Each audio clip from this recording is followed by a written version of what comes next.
E a gestão do governador João Dória gastou menos da metade do orçamento previsto para obras de infraestrutura anti-enchente em todo o estado de São Paulo em 2021. Dos quase 997 milhões de reais aprovados pelos deputados estaduais, foram gastos pouco mais de 450 milhões, o que corresponde a 45% do total. Em 2020, o percentual gasto para evitar as enchentes foi ainda menor, 18% dos 718 milhões de reais destinados para solucionar os problemas. As fortes chuvas que atingem São Paulo desde o último fim de semana atingiram 27 municípios e já causaram 24 mortes, entre elas de 8 crianças. A Secretaria de Infraestrutura e Meio Ambiente, responsável pelas obras anti-enchente em São Paulo, alega ter aumentado a execução orçamentária em 33% na comparação com 2019. Salles. Olha, eu vou primeiro aqui fazer um comentário. O Marcos Penido, que é o secretário de Infraestrutura, é um grande secretário, muito competente, tem muita experiência, uma pessoa séria, então tem todas as credenciais. Mas, independentemente do Penido, que é um grande profissional, o fato é que, em ano eleitoral, a tendência, e isso se revelou aqui pelos números que há pouco nós vimos e outros que foram divulgados no início do ano, os recursos vão para as obras que aparecem mais. Os recursos vão para as obras que têm uma espécie de vidraça ou de vitrine para as eleições. As verbas são direcionadas para as verbas publicitárias. Então, isso basta olhar, fazer um raio-x do orçamento do governo do Estado de São Paulo, vai verificar que isso está acontecendo. Então, eu não acho que aqui tem uma responsabilidade do secretário, da pasta específica de Infraestrutura e Meio Ambiente, mas é uma decisão política ou politiqueira, digamos assim, do governo do Estado de São Paulo, que prestigia obras que dão mais vitrine e obras mais imediatistas, inclusive a parte de comunicação, né, de marketing, em detrimento daquilo que a população precisa e que muitas vezes não aparece, mas é essencial, como essas obras de prevenção às enchentes. Zé. Pois o orçamento do Estado, ele tem que ser utilizado na sua plenitude porque ele é dividido, né, levando em consideração exatamente o que cada pasta tem que fazer. Não é uma distribuição aleatória que se joga na Câmara, aliás, na Assembleia Legislativa, e aqui é Câmara Legislativa, né? Na Assembleia Legislativa e joga os recursos e distribui aleatoriamente. Não, é porque ali estão as necessidades básicas de cada estado. No início da fala aqui, eu prontamente mostrei que a manutenção é assim, né? Os gestores incompetentes esquecem dela, aí só descobrem que ela é necessária quando a luz apaga, ou seja, quando vem uma dificuldade, né?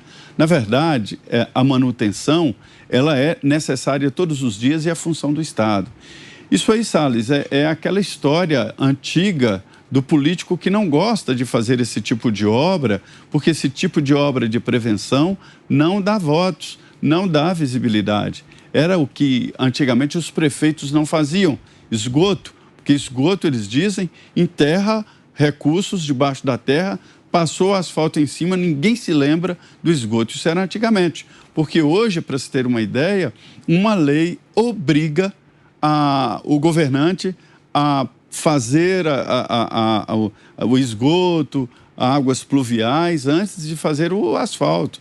É crime administrativo não usar esse critério, né? Então, a gente vê que é natural que os governantes queiram empurrar os recursos para a área de visibilidade, ou seja, que dê política. E faz isso aí, corta metade das verbas para uma área muito importante e que a cada dia fica muito mais importante, né? Todo ano é essa tragédia. Fiuza. Gastar com propaganda, né? Não só dinheiro, como tempo, né? Olha, esse governo João Dória, isso é uma vergonha. Isso é uma vergonha, vai ficar na história como uma vergonha. Eu não tenho nenhuma dúvida sobre isso. Esse governo João Dória é um show de auditório para a imprensa, para o consórcio, né? Que antigamente se chamava imprensa. Aquele centro de contingência, aquilo é uma piada de mau gosto.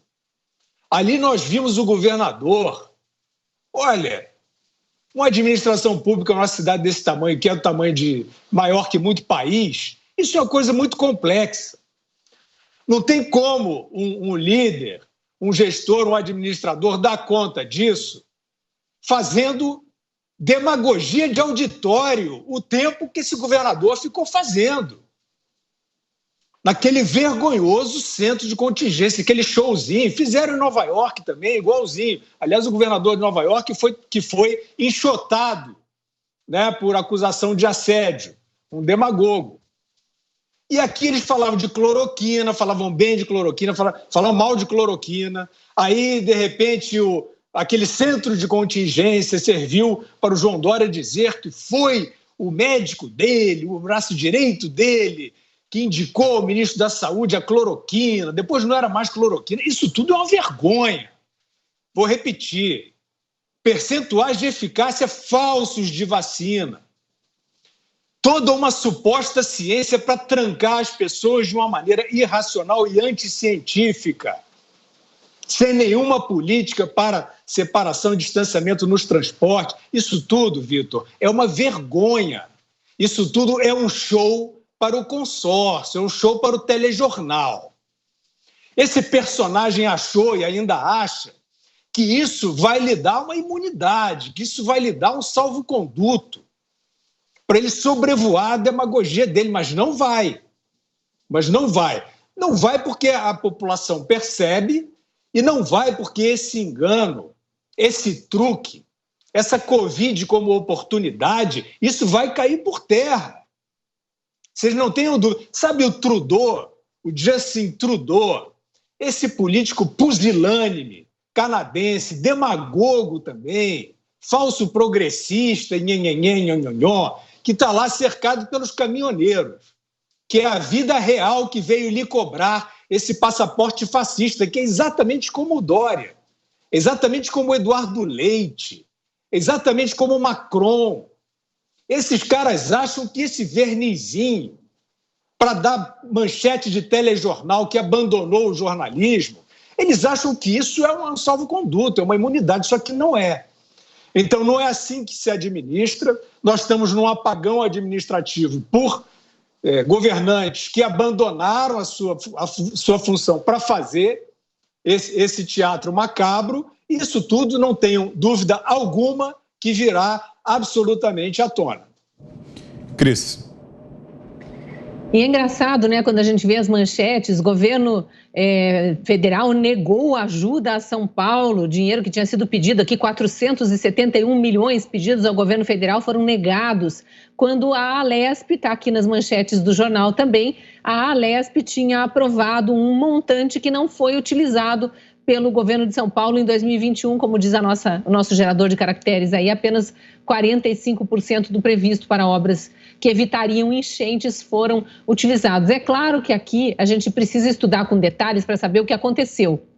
Quem acompanha um pouco essa questão de obras públicas sabe que precisa fazer licitação, que tem um monte de questionamento por parte das empresas que perdem a licitação, isso às vezes atrasa a obra. Depois a empresa que ganhou a licitação começa a obra e às vezes não dá conta e larga na metade do caminho, e aí é o governo que processa essa empresa para tentar reaver pelo menos parte do dinheiro que havia sido pago e não foi concluída a obra. Então tem um monte de questões aí para a gente levantar. Agora, realmente é muito duro a gente ver a região metropolitana de São Paulo na situação em que está e pensar que, eventualmente, alguma obra poderia ter sido feita justamente nessa região, onde há muitas casas em encostas, ali muito sujeitas a deslizamentos, e nada foi feito. Essa questão que o Salles trouxe, o Zé Maria também comentou aqui, que os recursos costumam ir para obras que aparecem, né, que dão mais visibilidade para o governante, é a mais pura verdade, especialmente em ano eleitoral. A gente vê prefeito asfaltando a cidade inteira, mas não vê tubulação de esgoto sendo instalada nas periferias. Então, por que não se leva saneamento, que é o maior benefício que se pode dar para uma população carente, porque ali você reduz não só da dignidade, mas reduz a proliferação de doenças reduz, inclusive, os gastos com saúde. Isso já está comprovado em estudos. Quanto mais saneamento a população tem, quanto maior o percentual de saneamento, menor a necessidade de gasto público com saúde. Então, tudo isso deveria ser levado em conta e jamais deixar parado o dinheiro que poderia mitigar tragédias como as que a gente está vendo agora.